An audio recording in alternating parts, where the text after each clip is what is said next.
The reality is most startups have very few advantages. The cards are stacked against us. We're too small, we don't have enough people, we don't have enough resources. But there are a few advantages that startups have. One of them is the rookie advantage.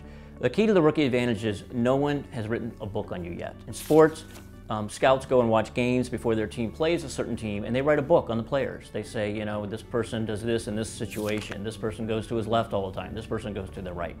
When you're a startup rookie, no one has written a book on you. You're an unknown. So your ability to compete at the outset is outsized. You can have outsized results by doing things that are unpredictable. And the great example is Bob Feller. Bob Feller was literally a 17-year-old Iowa farm boy.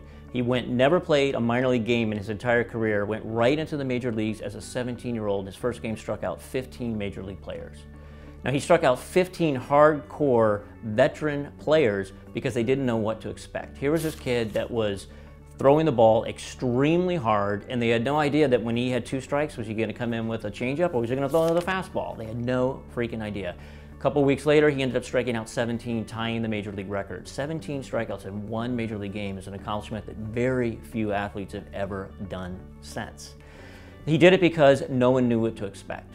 Another example of the rookie advantage is Ross Perot. If you remember back in 1992, Ross Perot debated a very skilled debater in Bill Clinton, and maybe a slightly less skilled but a very skilled statesman in George Bush Sr. And there was Ross Perot, this rogue Texan, up on the stage, and he ate their lunch. I think every critic, every objective critic, said that he won the debates. Whether you're a Republican or a Democrat, he took the stage and took all the oxygen out of the room.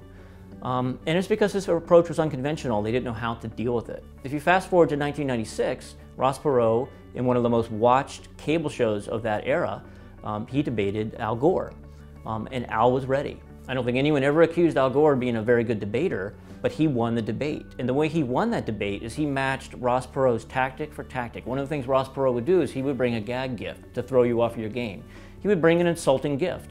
And he had one ready for Mr. Gore, and Mr. Gore had one ready for Mr. Perot. And if you've ever watched that video, you see Perot gets red in the face and steam starts coming out of his ears because someone threw his fastball back at him.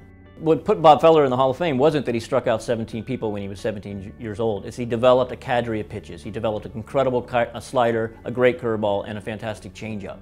And that's what kept him going. That's why he won so many games. It's because he had the rookie advantage initially, and he leveraged it to always keep his competitors on their heels. Entrepreneurs have to do the same thing. You're going to come in, you're going to be unpredictable, people aren't going to know what's next. But if you keep doing the same thing, you're going to look like Ross Perot in 1996.